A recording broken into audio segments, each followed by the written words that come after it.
یہی وجہ ہے کہ کرۂ ارض اور اس کی گریویٹی کی وجہ سے صرف چند لمحے گزرے، لیکن ورم ہول اور کائنات کے دوسرے عالموں میں وقت کی رفتار ظاہر ہے مختلف تھی۔ اسی طرح ملٹی ورس تھیوری کے مطابق کہ جس میں مختلف کائنات باہم کنیکٹڈ ہے اور ان کے عناصر آپس میں منسلک ہے، لہٰذا کسی بھی مناسب طریقہ کار کو اختیار کر کے دیگر کائنات اور ان کے احوال کا مشاہدہ بھی سائنسی بنیادوں پر خارج از امکان نہیں ہے۔ ہو سکتا ہے اسی عمل کے ذریعے آپ صلی اللہ علیہ وسلم کو عالم بالا کے مختلف جہانوں کا مشاہدہ اور سیر کرائی گئی ہو۔ واقعہ معراج تاریخی انسانی کا ایک ایسا حیرت انگیز واقعہ ہے جس کی تفصیلات پر انسانی عقل حیران رہ جاتی ہے۔ اگر انبیاء کرام کی تاریخ کو دیکھا جائے تو معلوم ہوتا ہے کہ اللہ نے اپنے برگزیدہ رسولوں اور نبیوں کے ہاتھوں سے مختلف معجزات ظاہر کیے،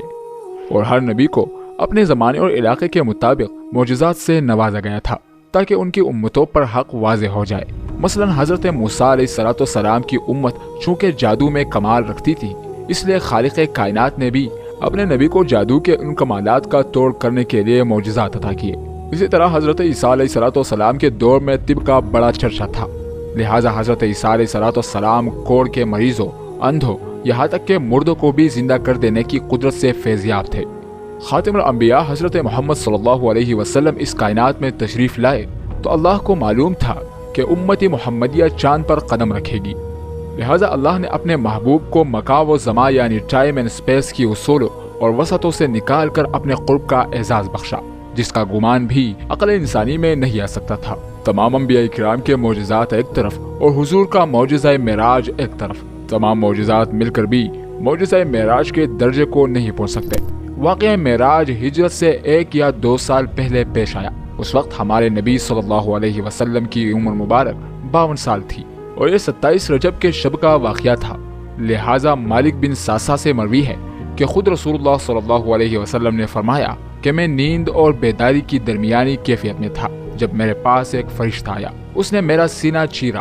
پھر میرے دل کو نکال کر غسل دیا اور اسے دوبارہ اندر رکھ دیا۔ پھر ایک سواری لائی گئی جو خچر سے چھوٹی اور گوشت دراز سے بڑی تھی، اس کا رنگ سفید تھا، اسے براق کہا جاتا تھا۔ بس مجھے اس پر سوار کیا گیا۔ روایت ہے کہ حضور براق پر سوار ہو کر بیت المقدس پہنچے تو براق سے نیچے اترے اور اس کے لگام کو اس ستون کے ساتھ باندھ دیا جس کے ساتھ انبیاء کرام نے اپنی سواریوں کے لگام باندھے رکھے تھے۔ اس کے بعد نبی صلی اللہ علیہ وسلم مسجد اقصی میں داخل ہو گئے۔ مسجد اقصی میں حضرت آدم علیہ السلام سے لے کر حضرت عیسیٰ علیہ السلام تک پیدا ہونے والے تمام انبیاء کرام آپ کے منتظر تھے، لہذا حضور وہاں تشریف لائے اور تمام نبیوں کی امامت کی اور نماز ادا کی۔ نماز سے فارغ ہونے کے بعد آپ دوبارہ براق پر سوار ہو کر آسمانی سفر پر روانہ ہو گئے۔ حضور نے براق پر سوار ہو کر 7 آسمانوں کا سفر کیا، جہاں کچھ انبیاء کرام سے آپ کی ملاقات بھی ہوئی۔ پہلے آسمان میں حضرت آدم علیہ السلام سے، دوسرے آسمان میں حضرت یحییٰ اور حضرت عیسیٰ علیہ السلام سے،